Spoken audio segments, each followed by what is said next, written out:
Hi guys, welcome to Richard Kabili YouTube channel. In today's video, I will teach you how to show the on-screen keyboard while a physical keyboard is being used on Samsung Galaxy A02. And okay guys, but before we start, kindly subscribe to my YouTube channel by pressing the subscribe button and the bell to notify you if I have new videos. Okay guys, let's start. So okay guys, all you have to do is go to setting in your Samsung Galaxy A02.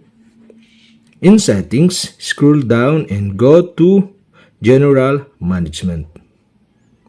In general management, okay, go to physical keyboard. In physical keyboard, okay, you can see the show on screen keyboard.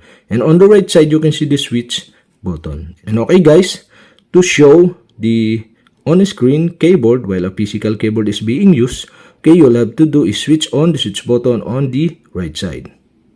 And that's it. Okay, we have successfully show the on-screen keyboard while a physical keyboard is being used on Samsung Galaxy A02. And okay guys, that's it. And if you have a question, kindly comment below. And don't forget to hit the subscribe button and the bell to notify you if I have new videos. Okay guys, thank you for watching.